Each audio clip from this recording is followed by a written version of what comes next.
Selamat pagi, siang, sore, dan malam untuk saudaraku seiman dalam Kristus dan pendengar dimanapun Anda berada.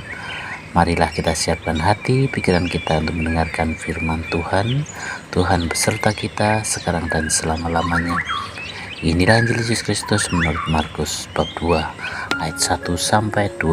Dimuliakanlah Tuhan. Orang lumpuh disembuhkan. Kemudian sudah lewat beberapa hari, waktu Yesus datang lagi ke Kapernaum, tersiarlah kabar bahwa ia ada di rumah.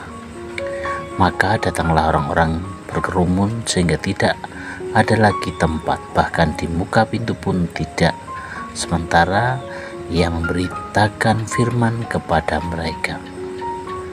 Ada orang-orang datang membawa kepadanya seorang lumpuh, digotong oleh 4 orang, tetapi mereka tidak dapat membawanya kepadanya karena orang banyak itu. Lalu mereka membuka atap yang di atasnya.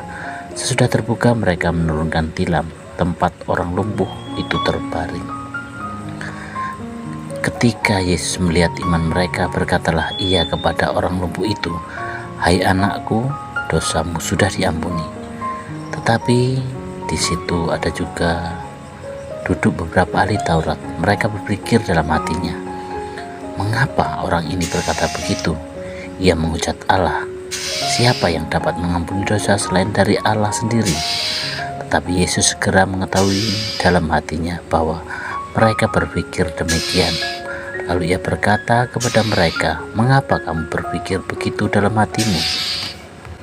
Manakah lebih mudah mengatakan kepada orang lumpuh ini, 'Dosamu sudah diampuni,' atau mengatakan, 'Bangunlah, angkatlah tilammu dan berjalan'? Tetapi supaya kamu tahu bahwa di dunia ini Anak Manusia berkuasa mengampuni dosa." Berkatalah ia kepada orang yang lumpuh itu, "Kepadamu kukatakan, bangunlah, angkatlah tilammu, tidur dan pulanglah ke rumahmu." Dan orang itu pun bangun, segera mengangkat tempat tidurnya dan pergi keluar di hadapan orang-orang itu, sehingga mereka semua takjub lalu memuliakan Allah. Katanya, "Yang begini belum pernah kita lihat." Demikianlah Injil Tuhan, terpujilah Kristus. Selamat pagi para saudara keseiman dalam Kristus. Tema renungan kita hari ini adalah Yesus menyentuh dan menyembuhkan. Yesus melihat iman mereka, bukan hanya iman si lumpuh, tetapi iman para sahabatnya. Karena iman itu, Yesus berkata, "Hai anakku, dosamu sudah diampuni." Ini mengejutkan banyak orang, terutama para ahli Taurat.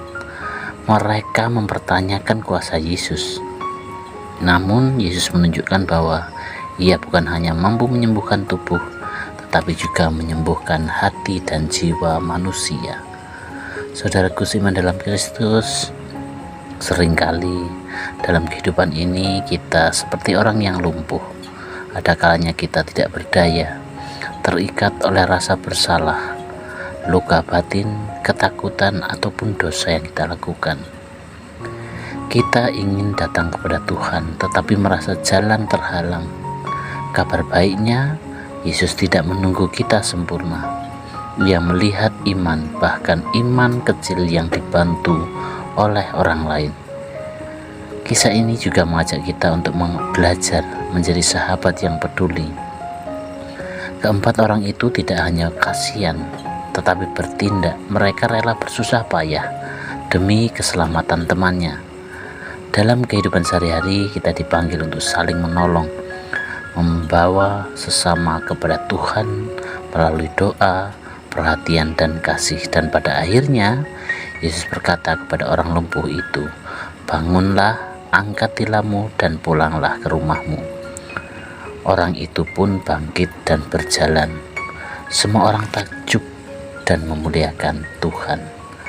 Saudaraku seiman dalam Kristus, melalui peristiwa ini, Yesus mengingatkan kita bahwa iman yang hidup selalu mendorong kita untuk bangkit.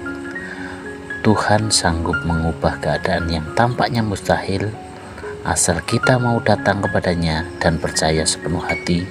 Tuhan akan memberikan jalan.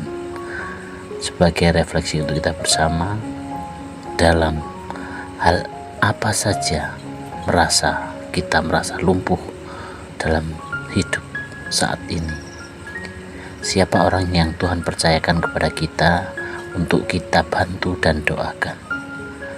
Apakah kita sungguh percaya bahwa Yesus sanggup mengampuni dan memulihkan hidup kita?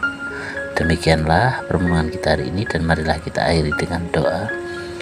Tuhan Yesus, kuatkan iman kami agar kami selalu percaya dan mau datang kepadamu, serta menjadi sahabat yang membawa kasih dan damai sejahtera kepada sesama kita. Amin. Dalam nama Bapa dan Putra dan Roh Kudus. Amin.